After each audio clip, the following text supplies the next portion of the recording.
Սա ավտորիտար, տենց խառը, տենց բան ռեժիմը, բայց դա կարա դառնա իրական ավտորիտար, ֆունդամենտալ ավտորիտար ռեժիմ։ Եթե երրորդ ժամկետով մարդը ընտրվում է, դա դառնում ավտորիտար ռեժիմ։ Տեսել ենք, գիտենք, անգիր գիտենք, պարզա դա, եւ այդ սկզբունքը, որ որտեղ գրվել է, որ ոչ ոք չպետք է երրորդ ժամկետում երկրի պաշտոնին, գլխավոր պաշտոնին հավակնի, դա էլ եմ ասում, վերաբերվում է հենց հիմա Նիկոլ Փաշինյանին։ Ասեք, հարցեք դա։ Ժամանակ այսպես ասած խայթոցներ տեղի ունեցան ձեր եւ Արարատի օջանի միջեւ, դա ինչպես կմեկնաբանեք։ Խայթոցներ չէին, լավ հարվածներ էին։ Ձեր ԱԳՆ-ում աշխատած ժամանակահատված։ Ես ԱԳՆ-ում չեմ աշխատել, իդիշբախտություն ԱԳՆ-ի։ Աշխատելու ժամանակահատվածի հետ կապված հակադարձություններ եղան, ինչպես կմեկնաբանեք Միրզոյանի այդ ասածները։ Մարդ էր, որը չդիմացավ իմ քաղաքական սուր քննադատությանը եւ ստիպված խոսակցությունը տարավ անձնական դաշտ կոմպլեքսներից ելնելով։ Մենք շատ լավ իրար համագործակցել ենք եւ բարեկամաբար բաժանվել ենք եւ այն ժամանակ հեչել է իր կյանքի մեծագույն հիասթափությունը չէր, բայց հենց սկսեցի քննադատել եւ իրենց արտաքին քաղաքականությունը համարել քայքայիչ եւ հակապետական, բնականաբար քվականների ոչն է դա խոսակցությունը տանել է դա իրանք առարկայական քննադատությանը չեն դիմանում։ Ես իրենցից երբեք պաշտոն չեմ խնդրել, ինքն է ինձ խնդրել, որ ես գնամ օֆիսում աշխատելու եւ բարեկամաբար բաժանվել եմ եւ երբեւե իրենցից աշխատանք չեմ խնդրել եւ ես նրան 8 տարի չէի տեսել։ Պարոն Մանուկյան,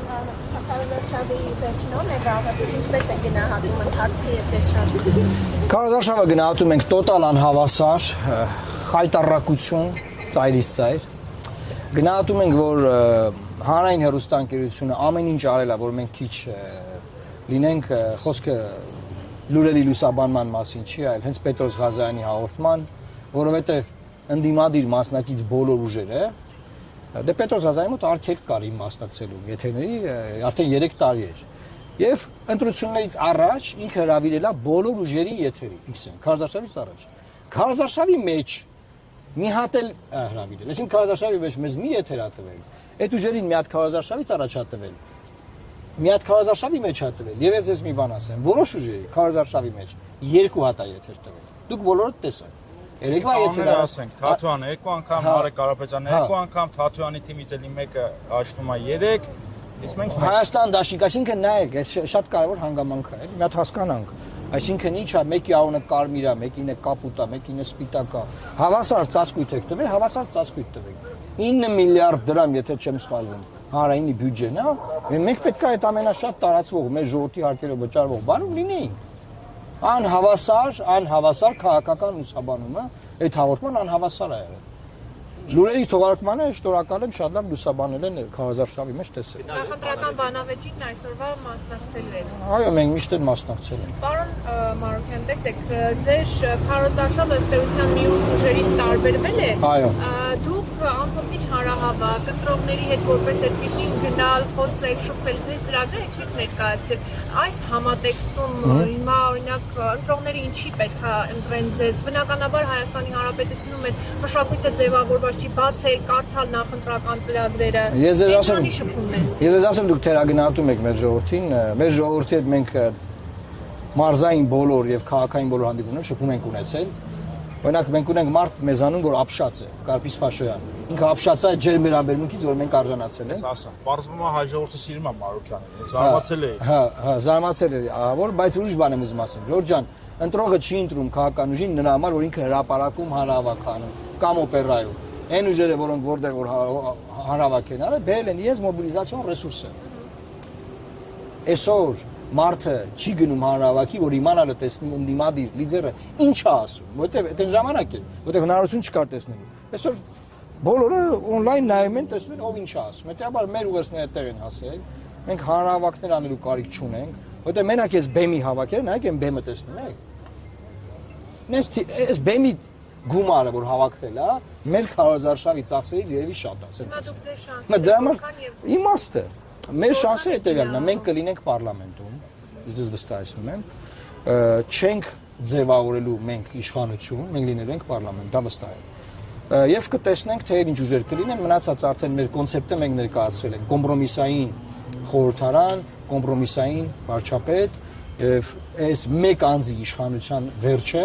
հունիսի 7-ին ժողովուրդը տալու է։ Միջազգային հանրապետական ինստիտուտի հարցումները այլ բան են ասում, պարոն Մարտիրոսյան։ Բարեձեզ։ Ինչ են ասում։ Օրինակ միջազգային հանրապետական ինստիտուտի հարցումները Բրեյվիսի հարցումներն են, Բրեյվիսի հարցումներն են դրված է Euronews-ում, ըստ որի Նիկոլ Փաշինյանն ունի 65%։ Հիմա ես ուղերձ եմ հղում ձեր աջակցությամբ։ Սիրելի ժողովուրդ, Նիկոլ Փաշինյանը պնդում է, դե իր հայկական ժամանակում է թարգմանել դրել, ինքն է պնդում, որ ինքը ունի 65%, հետեւաբար ժողովուրդ ջան, գնացեք ընտրեք լուսավոր Հայաստանին։ Նիկոլն ասում է ինքը 65% ձայն ունի, չէ՞։ Ընտրեք լուսավոր Հայաստանին, որ պարլամենտում Նիկոլը կլինի, Նիկոլը չի լինի, ով կլինի։ Մենք այդ ուժին հաշվետու պահենք։ Եղավ։ Կլինի ես մի հարց Թե 65% ձայն ունեն, հա։ Սոցհարցումները ինչի համար են, պարոն Մարուկյան, որ արտանագրեն հանրային տրամադրությունները, թե ձևավորեն հանրային տրամադրությունները։ Ոնց որ թե պարոն Մարուկյանի մատնանշած Euronews-ի աղբյուրը փորձում է ձևավորել հանրային տրամադրությունները։ Ինչը մտահոգիչ է եւ կապ չունի սոցիոլոգիայի հետ որպես գիտության։ Մի բան էլ ասեմ։ Ուրեմն ես հստակ տեղեկատվություն ունեմ սոցհարցումներ անողներից։ Ուրեմն այս բոլոր գաղտնալությունները, որ տարածում են, չէ՞ որ բոլորի հեռախոսը լսում են։ Սա բերել է նրան, որ մարդիկ ոչ մի զանգի անկեղծ չեն պատասխանում։ Ում զանգում են, ասում եղավ, Ախմեդ ջան, ում ես ընտրենք։ Եղավ, Պողոսին, մենք Պողոսին ենք ընտրում։ Այդ սոցհարցումը ո՞նց են տենալու ով աղում ընտրում։ Մարդիկ գիտեն, որ բոլորի հեռախոսները լսվում են եւ վախենում են ասել, որ ընդդիմությանը ձայն են տալիս։